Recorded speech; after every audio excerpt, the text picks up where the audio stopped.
የሆነ ሰሞን በጣም ጸሎት ይልሃል። የሆነ ሰሞንስ ሲቀዘቅዝብ አይ ጸሎት አልተሰማኝ ባይሰማኝም እንበረከካለሁ። የሆነ ሰሞን በጣም ኢንጌጅ አደርጋለሁ መንፈሳዊ ነገር ላይ። የሆነ ሰሞንስ ደግሞ ኖ ቢመችም ባይመችም በከፍታውም በዝቅታውም በክብሩም በውርደቱ በየትኛውም ነገር ጸንቶ መጨረስ። እስካሁን እየተጋችሁ ነው። እስካሁን በወንጌል ምክንያት እየተሰደባችሁ ነው። እስካሁን ደግሞ ጸንታችሁ እየጸለያችሁ ነው። እስካሁን በእግዚአብሔር ቃል እውነት ላይ ጸንታችሁ ቆማችኋል። ጨርሱ። የተስፋ ቃሉን እንድትቀበሉ ጸንታችሁ መቆም አለባችሁ።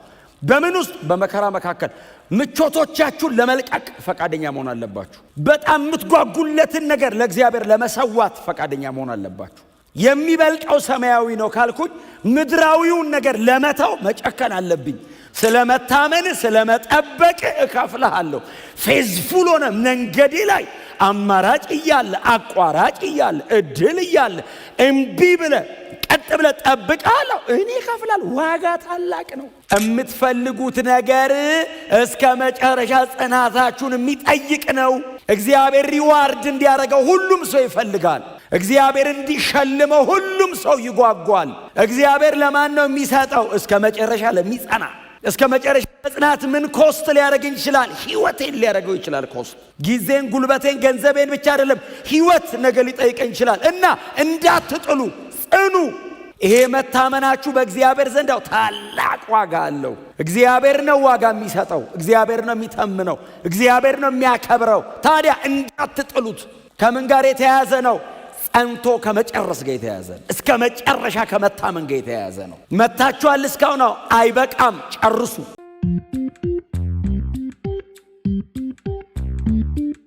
ዕብራውያን ምዕራፍ 10 ከ35 እስከ 39 በጌታ በኢየሱስ ክርስቶስ ስም አነባለሁ። የጌታ ቃል እንደዚህ ይላል። ስለዚህ ታላቅ ዋጋ ያለውን መታመናችሁን አትጣሉ።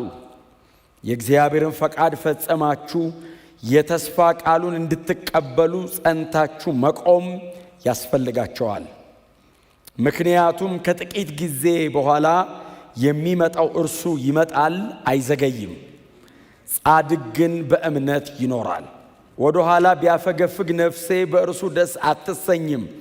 እኛ ግን አምነው ከሚድኑት ወገን እንጂ ወደ ኋላ ፈግፍገው ከሚጠፉት አይደለንም። ዕብራውያን ምዕራፍ 10 ባለፉት ጊዜያት አይ ቲንክ ረዘም ያለ ጊዜ አብረን ስንካፈለው ቆይተናል።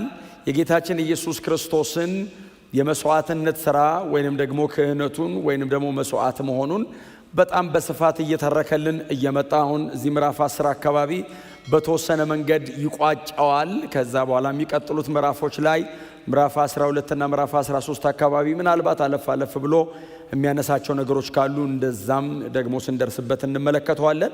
በጣም በስፋት ግን እየተረከ እያነሳ በጣም እያስተማረ በጣም በጠለቀ አይነት መንገድ የጌታ ኢየሱስ ክርስቶስን የመስቀል ሥራ መስዋዕትነቱን ሊቀ ክህነቱን እኛን ወደ እግዚአብሔር ቅድስተ ቅዱሳን ያስገባበትን መንገድ በጣም በጠለቀ መንገድ ነው ዲል እያደረገው የመጣው የዚህ ደብዳቤ ጸሐፊና በዚህ በምዕራፍ 10 ማጠቃለያ ላይ ቁጥር 35 አካባቢ ጀምሮ የዚህን ሐሳብ መጠቅለያ ወይንም መዝጊያ እንደገና ያነሳል።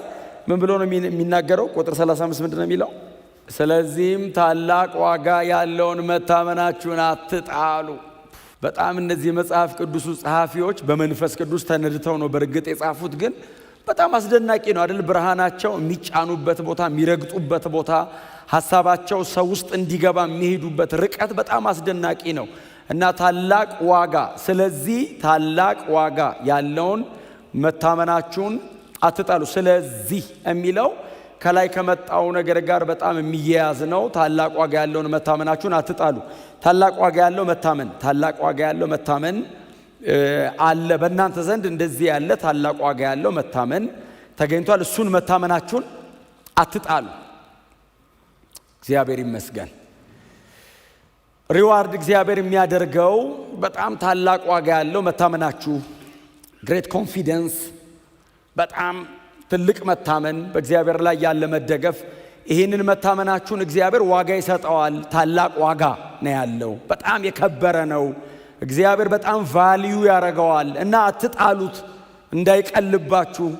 እየሄዳችሁ ያላችሁት መንገድ፣ እየከፈላችሁ ያላችሁት ዋጋ በእግዚአብሔር ላይ ከመታመናችሁ የተነሳ የያዛችሁትን ይህንን መጽናት እንደ ቀላል ነገር አድርጋችሁ እንዳትጥሉት፣ እንዳትተዉት።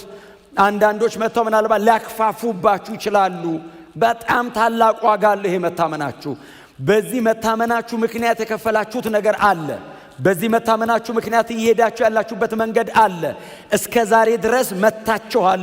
ከዚህ በኋላ ባለው ጨርሱ፣ አትጣሉ። ክብር ለእግዚአብሔር ይሁን። ጥላችኋል አይደለም አይደል? እስካሁን መታችኋለሁ። ታላቅ ዋጋ ያለው መታመናችሁ ነው። ከዚህ በኋላ ነው። እንዳትጥሉት፣ ካስታውት እንዳታረጉ።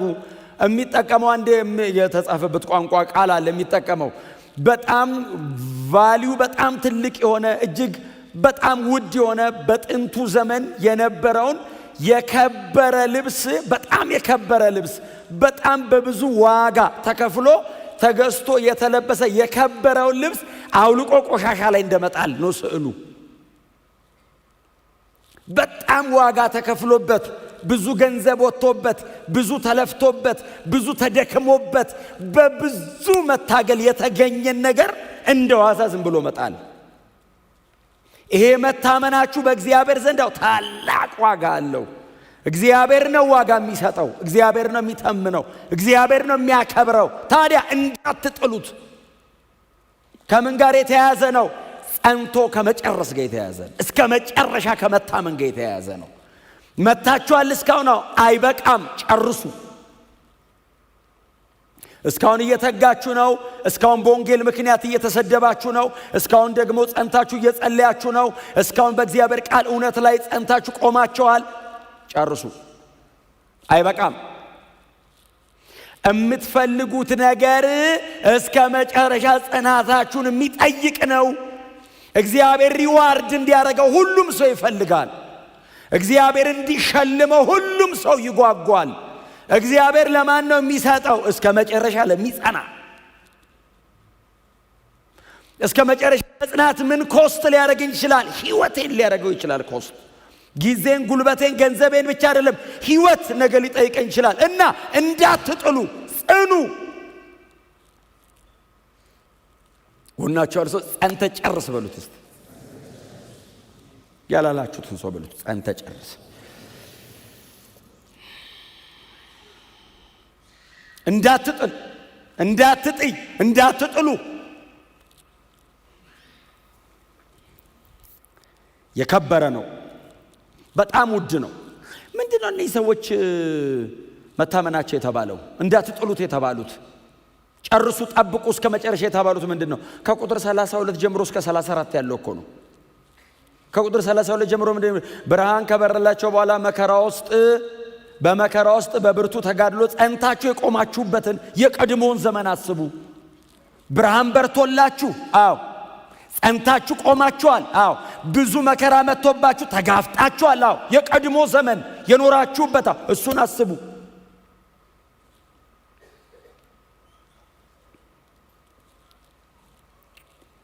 ለጊዜው አይደለም የምንቀጣጠለው። ክርስትና የሆነ ሰሞን ብድግ የሚል ግለት አይደለም። የላይፍ ታይም ፕሪንሲፕል ነው። የሆነ ሰሞን በጣም ጸሎት ይልሃል። የሆነ ሰሞንስ ሲቀዘቅዝብ አይ ጸሎት አልተሰማኝ፣ ባይሰማኝም እንበረከካለሁ። የሆነ ሰሞን በጣም ኢንጌጅ አደርጋለሁ መንፈሳዊ ነገር ላይ። የሆነ ሰሞንስ ደግሞ ኖ፣ ቢመችም ባይመችም፣ በከፍታውም በዝቅታውም፣ በክብሩም በውርደቱ፣ በየትኛውም ነገር ጸንቶ መጨረስ። ይሄንን ማን ነው የሚከፍለው? ስጋ ለባሽ ነው አይደለም። እኔ ጸንታችሁ ባገኛችሁ ልላችሁ የምችለው ነገር እግዚአብሔር ይባርካችሁ ብቻ ነው። ምን ልሰጣችሁ እችላለሁ? ስለ መጽናታችሁ ምንስ ብሰጣችሁ ለመጽናታችሁ መልስ መሆን ይችላል? ይሄንን ማን ነው ሪዋርድ የሚያደርገው? እግዚአብሔር ነው። አብርሃም ረጅም ዓመት ጠበቀ። ልጅ እሰጥሃለሁ ብሎት ረጅም ዓመት ጠበቀ።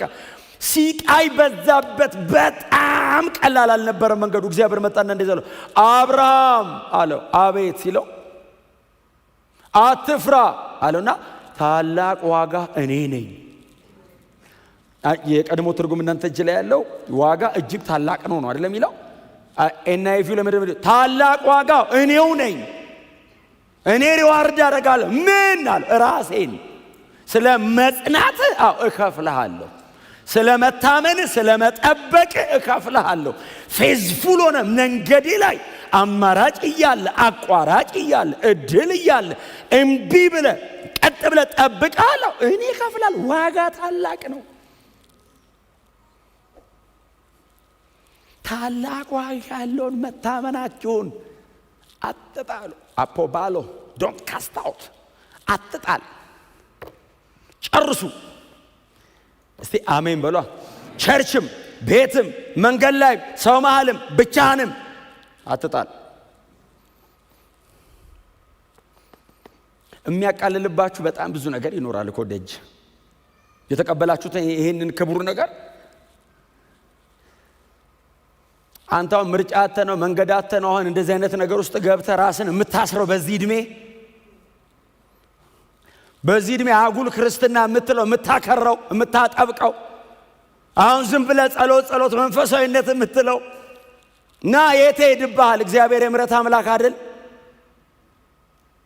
ዶንት ካስት አውት፣ አትጣል። አሜን በሏ። በጣም ሲምፕል ያደርግብሃል። እኔም እኮ በጌታ ነኝ ይልሃል። አይደለም። ምን መሰለ? አዲስ ስለሆንክ ነው፣ እንትኑ ስላለቀቀህ ነው። ጳውሎስ እኮ አረጀ እየነደደ እንደዚህ እየነደደ እሳት ላይ ልሳን ሳያቆም ጸሎት ሳያቆም እስር ቤት ውስጥ ሆኖ መደሰት ሳያቆም መዘመር ሳያቆም አዲስ ክርስቲያን ሆኖ እኮ ሰውየው አረጀ እድሜው።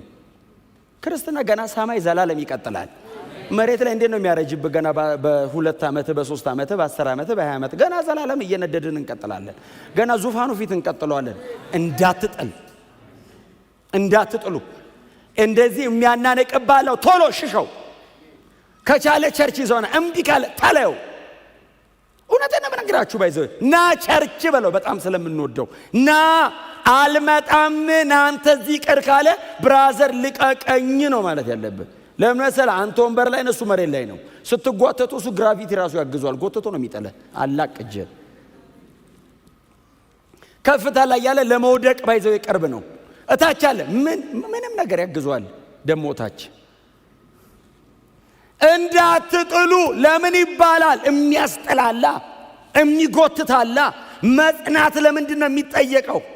ትዕግስት የሚፈትን ነገር አለ። አንዳንዴ ደግሞ ይሄ የምንከተለው እምነት የገባንበት እምነት እግዚአብሔር ሉዓላዊ የሆነበት እምነት ነው። ስለዚህ የፈለኩት በፈለኩት ቀን አይሆንም። ይገርምሃል የኔ ጌታ ብለህ የለም። ጽናት ያስተምራል፣ መቆም ያስተምራል፣ በፕሪንሲፕል መኖር። አሜን ነው። እና እንዳትጥሉ የተባሉት ተጋድሎ ነበራቸው። በፊታው ትጋደሉ ነበር። በጣም በተጋድሎ በመከራ መሃል ተጋድሎ። አስቡ፣ እሱን ዘመን አስቡ። ኢየሱስ ክርስቶስ ጌታ ነው። ከዛ አይቀጥልም። ቁጥር 33 ላይ ምንድነው የሚለው? አንዳንድ ጊዜ በአደባባይ ለስድብና ለስደት ተጋልጣችሁ ነበር። ሌላ ጊዜ ደግሞ እንደዚህ ያለ መከራ ከደረሰባቸው ሰዎች ጋር አብራችሁ መከራን ተቀብላችኋል።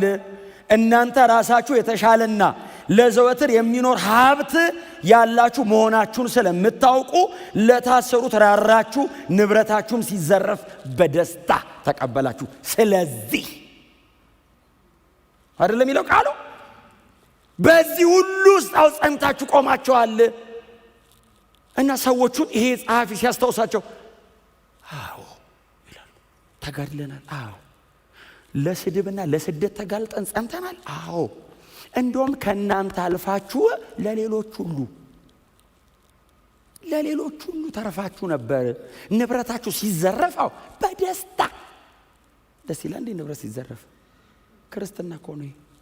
በወንጌል ምክንያት አሳደው ንብረታችሁን ጥሪታችሁን ሁሉ እንደውም ሲሰባብሩባችሁ በደስታ ነው የተቀበላችሁት። ስለዚህ ታላቅ ዋጋ ያለውን መታመናችሁን ይሄንን የመጣችሁትን መንገዳ አረ ክብር አለው ከፊት አትጣሉት። ከዛ ሰዎቹ እንደዚህ ይላሉ አሜን። አይመስላችሁም ጉባኤ ውስጥ ጸሎት የሚጀመር ለምን አሰራጭ? አሁን እኛ የዕብራውያኑን እየተማርን ነው። እነሱስ እየኖሩት ያሉ ሰዎች ናቸው። አሁን ሊያስጠላቸው እየታገላቸው የከበረው ልብስ ከላያቸው ላይ ማውለቅ ጀምሯል እንደዚህ። እና ሰውየው ምንድነው የሚያስታውሳቸው? የለበሳችሁት ልብስ የተሰራበት ማቴሪያል በጽናት በትጋት ለስድብና ለመከራ ተጋልጦ በመቆም ለሌሎች በመቆረስ ያላችሁ በሙሉ ለወንጌል በመክፈል የተሰራ ልብስ ነው። ዝም ብሎ ልብስ አይደለም። በዚህ ሁሉ ትጋት ውስጥ እንዳታውልቁት። ይሄ መታመናቸው ዋጋው ታላቅ ነው። እስቲ አሜን በሉ። በእግዚአብሔር ላይ ያለን መታመንና መደገፍ ወደ ህይወታችን የሚያመጣው ብዙ ነገር ይኖራል። አፕስ ኤንድ ዳውን ሁሌ። በእርግጥ ዝቅታውም ከፍታ ብለን ከቆጠራን ለወንጌል ብሎ መከራ መቀበል ደስታ ብለን ስለምንቆጥር እኛ ክርስቲያኖች ስለሆንን ትምህርታችን እውነታችን ይሄ ስለሆነ እንጂ የሚበዛው መከራ አይደለም እንዴ ክርስትና ላይ? ተው አይበዛውም እንዴ? ጣል አይበዛውም እንዴ? እረፍ ይበዛዋል እኮ ክርስትና። ስተው ስጥል እግዚአብሔር የግሉ ጉዳይ ጣላት አይደለም። እኔ ደስ እንዳይለኝ የሚፈልግ አምላክ አይደለም። ዘለቄታ ያለው ደስታ እንዲኖረኝ እኛ የሚገለን ነው የሚያስደስተን።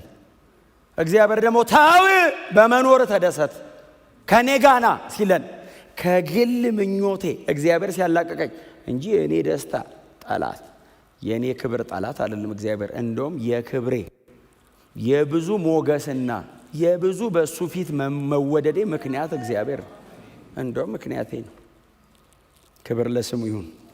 ከዛ ይቀጥላል ቁጥር 36 ላይ አትጣሉ ካለው የእግዚአብሔርን ፈቃድ ፈጸማችሁ።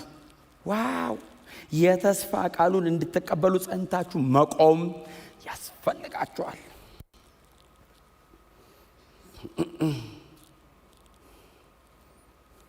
የተስፋ ቃሉ ምንድነው? የጌታ መምጣት ነው የተስፋ ቃላችን። ክርስቲያን የሚጠብቀው ብዙ ተስፋ የለውም። አንድ ነው ተስፋችን። እግዚአብሔር ለተስፋ ቃሉ ታማኝ ነው። ምንድነው እግዚአብሔር ተስፋ የገባልን? ወደ ምድር የመጣው ጌታችን ኢየሱስ ክርስቶስ ሲሄድ የነገረን ምንድነው? እመለሳለሁ ጠብቁኝ ብሎን ሄደ። እንደ ተስፋ ቃሉ ጌታ አይዘገይም አይደለም ይለው። የተስፋው ቃል ምንድነው? መመለሱ፣ መምጣቱ። ስለዚህ የተስፋ ቃሉን ወራሾች የተስፋ ቃሉን እንድትቀበሉ ጸንታችሁ መቆም ያስፈልጋችኋል። ጌታ ይርዳን። በጣም ብዙ ልናገርበት እችላለሁ በዚህ ሐሳብ። ምክንያቱም መጽሐፍ ቅዱስ በጣም በስፋት ከሚላቸው ነገሮች መካከል አንዱ ጸንቶ መቆም ነው። በተለይ አዲስ ኪዳን መጨረስ ነው አይደል? እስከ መጨረሻ የሚጸና እርሱ ይድናል። እስከ መጨረሻ የሚጸና ይድናል። የተስፋ ቃሉን እንድትቀበሉ ጸንታችሁ መቆም አለባችሁ። በምን ውስጥ? በመከራ መካከል ምቾቶቻችሁን ለመልቀቅ ፈቃደኛ መሆን አለባችሁ። በጣም የምትጓጉለትን ነገር ለእግዚአብሔር ለመሰዋት ፈቃደኛ መሆን አለባችሁ። የሚበልቀው ሰማያዊ ነው ካልኩኝ ምድራዊውን ነገር ለመተው መጨከን አለብኝ። ወዳጆቼ አንዳንዴ እንደምንለው እግዚአብሔር እኮ ብለን በምህረቱ ባለጠጋ ነው። ምን ጥርጥር አለ? ሁላችን በእግዚአብሔር ምህረት አይደል ያለ ነው። እግዚአብሔር ግን ለተናገረውና ላለው ነገር ደግሞ የታመነና እውነተኛ ነው። ስለዚህ አሁን እንደዚህ አይነት ቃል እግዚአብሔር ከተናገረ የተስፋ ቃሉን መቀበል ትፈልጋለህ ሲል እንዴ ጌታ እንዴት ትጠይቀኛለህ? እስከ መጨረሻ ጸንተቁ መጽናት ይጠይቃል። በምኑ? በቃሉ ላይ፣ በእውነቱ ላይ፣ በትምህርቱ ላይ እግዚአብሔር እንዲሆን ባለኝ ላይ በአዲሱ ሰው ማንነት ላይ ለኃጢአት እየሞትኩኝ ለጽድቅ ሕያው እየሆንኩኝ በዚህ ዓለምን እየካድኩ መጽናት አለብኝ። ጸሎትን እየጨመርኩኝ የእግዚአብሔርን ቃል እየጨመርኩኝ ከቅዱሳን ጋር ያለኝን ህብረት እየጨመርኩኝ መጽናት አለብኝ። በጣም ሩቅ እንዳታረጉት እዚሁ ጋር ነው ያለው። መንፈሳዊነትን እያበዛችሁ ስጋዊነትን እየገደላችሁ መጽናት አለብን። የሆነ ሰሞን መንፈሳዊ፣ የሆነ ሰሞን ደግሞ ሌላ የምንሆነው ሁለት አይደለም፣ አንድ ነው። በዚህኛው መጽናት አለብን። እምንፈልግ ከሆነ ያንን ክብር ዘላለማዊውን ማዳን በእግዚአብሔር መንግሥት ውስጥ ያለውን ክብር እምንጓጓ ከሆነ መጽናት አለብን። ያዕቆብ ምዕራፍ 1 ላይ ነው ሁለት ሐሳብ ይዞ የሚያነክስ የሚለው ከእግዚአብሔር አንዳች እንደማይቀበል ይወቅ። አንብባችሁታል? በሁለት ሐሳብ የሚያነክስ ከእግዚአብሔር አንዳች ሁለቱንም ያጣል እና ጽኑ ቆሙ። መጽናትና መቆም እንዴት ፈተና መሰላችሁ! አሁን ለእናንተ አይነገርም። ይሄ በክርስትና ብቻ ሳይሆን በሌላ ነገር መጽናት ከባድ አይደለም? መጽናት እግዚአብሔር እንደዚህ ያደርጋል፣ እጠብቀዋለሁ። እስራኤል ጋር እግዚአብሔር ጸብ ሁሌ ምንድን ነው? ቁሙ ነው እኮ። እነሱስ አይቆሙ፣ መሄድ ነው። መሄድ እንሂድ፣ ቁሙ። ወደፊት አልሄድ ሲላቸው ንጉሥ ሾመን ወደ ኋላ እንመለሳሉ። መሄድ፣ እስቲ ቁጭ በሉ፣ አይቀመጡ፣ እስቲ ጽኑ፣ አይ መሄድ። ስኔክ ሮድ የሚባል ታውቃላችሁ? እባብ ታውቃላችሁ? እንደማይቆም እባብ አይቆምም። እንደዚህ ይደ ብሎክ አረክ እንደዚህ ተጠፋ። ምንም ነገር ዝም ብሎ ነው የሚሄደው። እኛ ክርስቲያኖች ነን። ቁም ካል ቀጥ፣ ጽና መጽናት፣ ጠብቅ መጠበቅ፣ እጥፍ አይባልም፣ ቀጥ። እስቲ አሜን በሏ።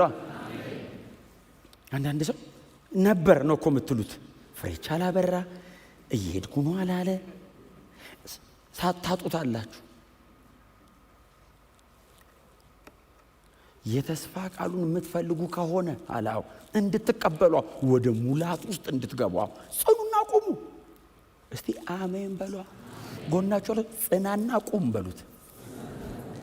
ቀይ ባህር ትዝ ይላችኋል? ቀይ ባህር ጋር ሲደርሱ እስራኤላውያን እንዲያሉት ሙሴን ምን ይበሉት የሚሉት ሲያጡ በግብፅ መቃብር ጠፋ። አሁን ይባላል። አሁን ሰው መቃብር እንዴት ራሱ ትዝ አላቸው?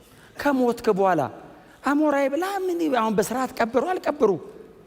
መቃብር በግብፅ ጠፍቶ ነው እዚህ መሃል ምድረ በዳ ልታስገድለ ምናምን ሲሉት እግዚአብሔር መጣና እንደዚህ አለ፣ ቁሙ አላቸው። ሊሄዱ እኮ ነው። በዋናን ጀምረው በጀልባን ሞክረው ቆሙ። ለምን? እግዚአብሔር ሲሉት ሕዝብ ላይ የጮህብኝ ነው አለ እግዚአብሔር። ሙሴን አትጮህብኝ አለ እና ጸጥ ብለህ ቁም፣ የማደርገው ማዳን አሳይሃለሁ። ጸጥ ብለው ቆሙ። ቀይ ባህርን ከፈለው። ተአምራቱን ከማድረጉ በፊት እግዚአብሔር ቆሙ፣ አትጩሁብኝ እኮ አለ። ዘጸአት 14 አትጩሁ አለ እግዚአብሔር። እንሂድ እንመለስ፣ ወደፊት ወደ ኋላ ጸጥ። አንተ እግዚአብሔር ጮህብኝ ቢል ጸሎት አይደለም ወሬ አንተ ድምፁ ራሱ መኖሩ። ከዛ በኋላ ይሄ መብያው አትጩሁብኝ ሲል እኮ ጉሮሮ ራሱ ስራ እኮ ያቆማል።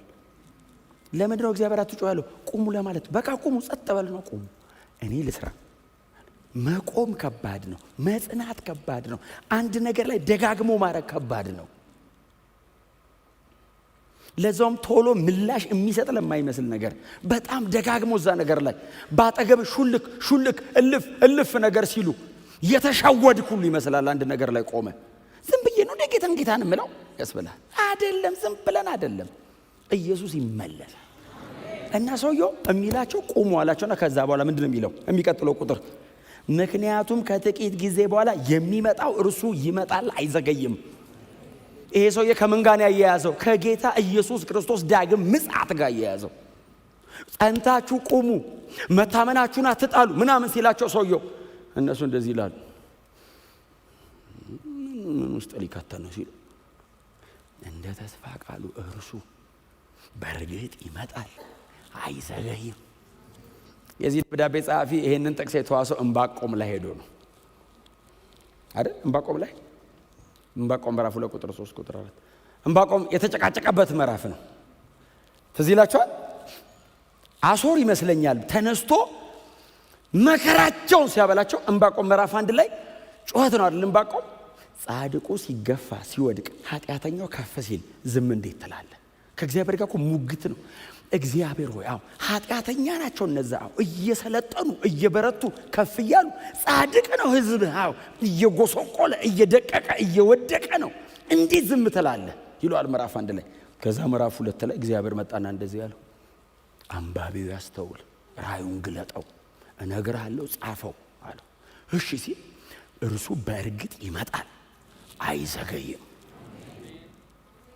ይዘገያል፣ ዘገየ፣ ቆየ ሲሉት አይዘገይም፣ ይመጣል በሰዓቱ። እስኪመጣስ ዕንባቆም ፍርድ የጠየቀው ከአሦር ጋር በተያያዘ ነው። የዕብራውያኑ ጸሐፊ የሚናገረው ዳግም ይመጣል ነው፣ ሰከንድ ካሚንግ ላይ ወሰደው። ስለዚህ ትክክለኛ ትንቢቱ የሚወራው ስለ ሰከንድ ካሚንግ ነው ማለት ነው።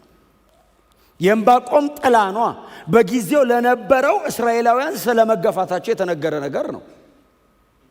አልዘገይም እመጣለሁ አለው። ዘገየ አለው፣ አልዘገይም እመጣለሁ። አዲስ ኪዳን 2ኛ ጴጥሮስ ላይ አንዳንድ ዘባቾች ይላል እኮ እመጣለሁ ያለው ከቀድሞ ዘመን ጀምሮ ዝም ብሎ ሲነገር የነበረው መች መጣ? መጽሐፉ እንደሚላቸው ዘባች፣ እርሱ ይመጣል አይዘገይም፣ እንደ ተስፋ ቃሉ ጌታችን ብቅ ይላል።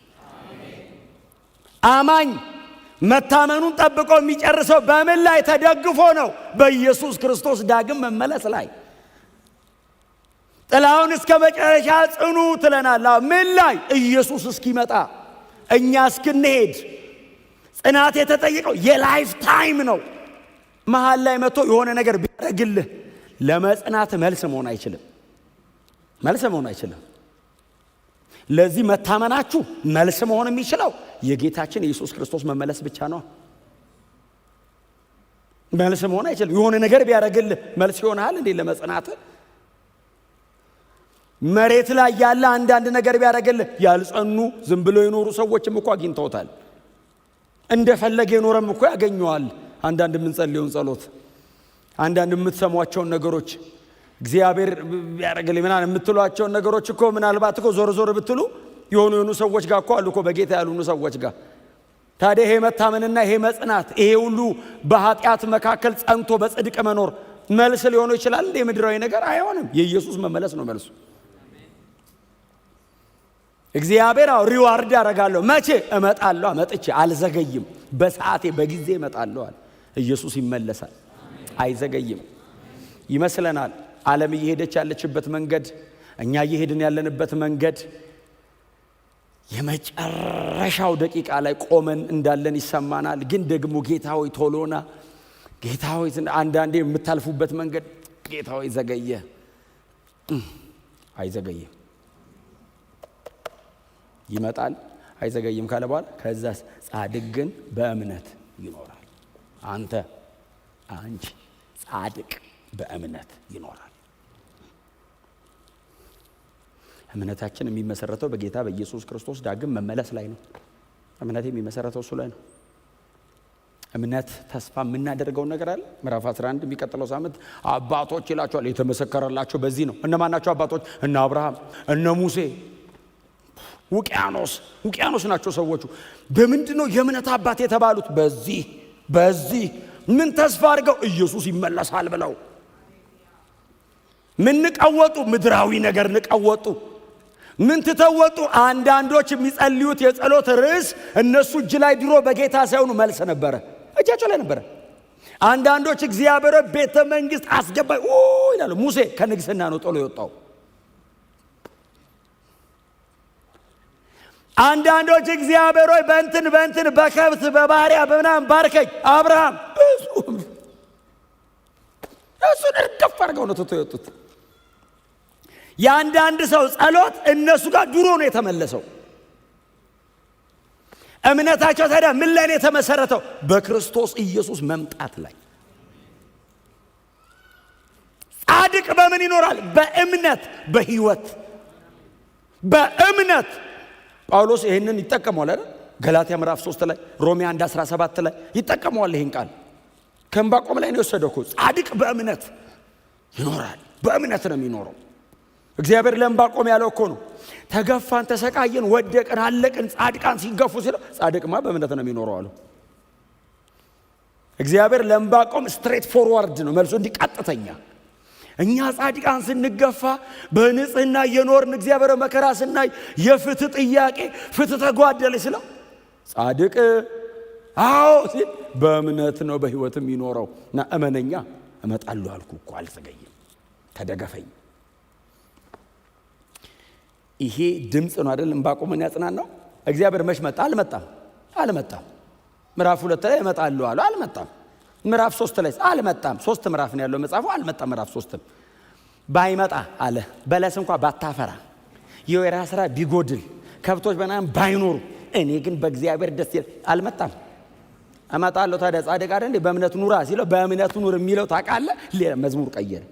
ምዕራፍ 1 ተጨቃጨቀ። ምዕራፍ 2 እግዚአብሔር ያገኘው። ምዕራፍ 3 ላይ እግዚአብሔር ራሱ ዙፋኑ ላይ ነው ያለው። ዕንባቆም መሬት ላይ ነው ያለው። መሬት ላይ ከነ አሶር ጋር በተሰበሰቡበት ከብቶችን ሲል በጋጥ የሉም። ደስ ይለኛል እንትን ደስ ይለኛል። የወይራ ስራ ጎሏል፣ ደስ ይለኛል። ህዝብ የተሰቃየ ደስ በአምላኬ አይኑን ቀና አረገው። ይመጣል አለ፣ አይዘገይም። ታዲያ እምደሰተው በሱ ነው። አታበሳጨኝም አለው ዞር ዞር ብሎ።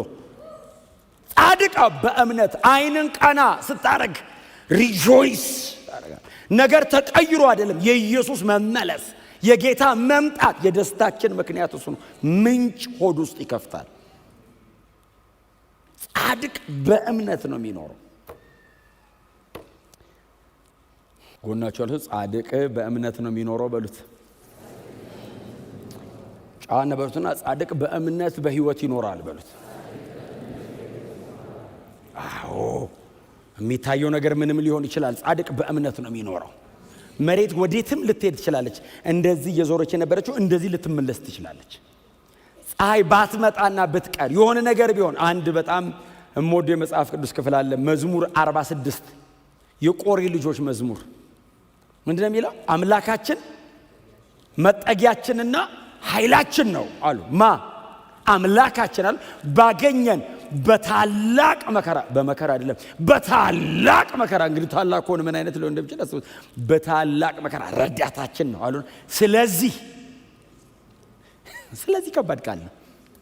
ረዳታችን ነው እግዚአብሔርን ኦልሬዲ በመከራችን መካከል አግኝተናል እና አሏቸው። ስለዚህ ምድር ብትናወጥ፣ አርዝኩዌክ ሱናሚ ምናምን ማለት ነው። ምድር ብትናወጥ፣ ተራሮች ወደ ባህር ልብ ቢወሰዱ ምን ማለት ነው? እንዲህ አንተ እንጦጦ ተነቅሎ አሁን ብዙ ነገር እየሰራንበት ነው። እንጦጦ ብድግ ብሎ በአየር ላይ ቢሄድ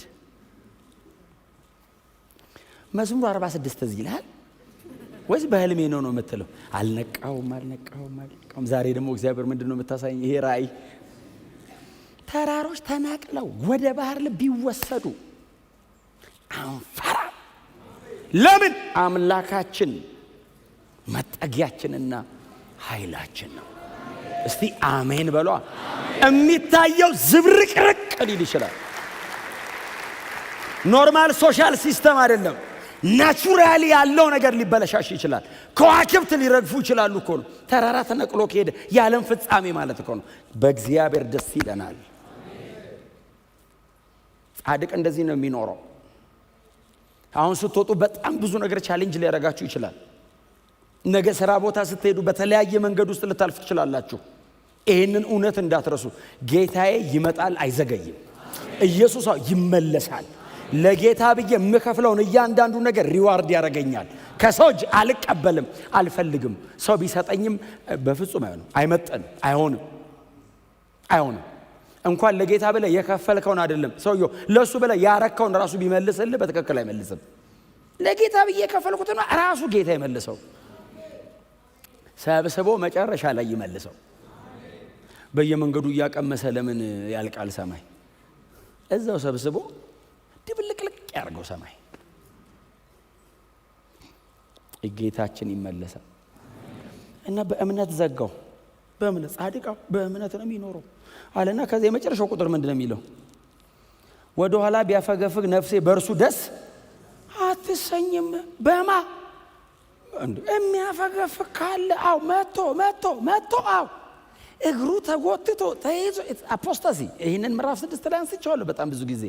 በቃ እግሩ እንዲየተጎተተ ወደኋላ ቢያፈገፍገው ነፍሴ አለ እግዚአብሔር በሱ ደስ አይላት እና ጽና ጨርስ። ሲዘጋው ምን ብሎ ነው የሚዘጋው? የመጨረሻው ቁጥር 39 ላይ እኛ ግን አምነው ከሚድኑት ወገን እንጂ ወደኋላ አፈግፍገው ከሚጠፉት። ምን አይነት ቦልድነስ ነው! ቀና ብሎ ነው የሚዘጋው ሰውየው ክፍሉን። አምነው ከሚድኑት ምን ማለት ነው? ጻድቃን ነው። ጻድቅ በእምነቱ ነው የሚኖረው። እኛ አምነው ከሚድኑት እንጂ አፈግፍገው ከሚጠፉት አይደለንም። በክርስቶስ ኢየሱስ ያገኘነውን ያንን እስከ መጨረሻ ይዘን እንቀጥላለን። በዚህ ክብር እንጨርሰዋለን። ሽማግሌዎቹ ከፊት ለፊታችን ቀድመውን ሩጫውን የጨረሱዋሉ። አምነው የጨረሱ የክብርን አክሊል የተቀበሉ እየጠበቁ ያሉ የተዘጋጁ አሉ። እንደዚህ ከሩቅ አይተው ሰላም ብለው ያንቀላፋሉ። ጌታችን ኢየሱስ ክርስቶስን ከሩቅ ሰላም አሉት። እኛም እዚህ ጋር እንቆማለን። ይመለሳል፣ እናየዋለን። አምነን እንድናለን። እስከ መጨረሻ ጸንተን የክብርን አክሊል እንቀበላለን። ጳውሎስ እንደዚህ አለ፣ ሩጫውን ጨርሻለሁ፣ ሃይማኖትን ጠብቄያለሁ፣ መልካሙን ገድል ተጋድያለሁ። ጻድቅ ፈራጅ ከሆነው ከእርሱ እጅ የክብርን አክሊል እቀበላለሁ፣ እርሱም ይሰጠኛል እና እርግጠኛ ነኝ አለ በእናንተ መልካሙን ሥራ የጀመረው እርሱ እስከ ክርስቶስ ቀን ድረስ ይጠብቀዋል። ክብር ለኢየሱስ ይሆን። ሃሌሉያ! ጌታችን ኢየሱስ ተመልሶ ይመጣል። ይህንን አምነን እስከ መጨረሻ እንጸናለን።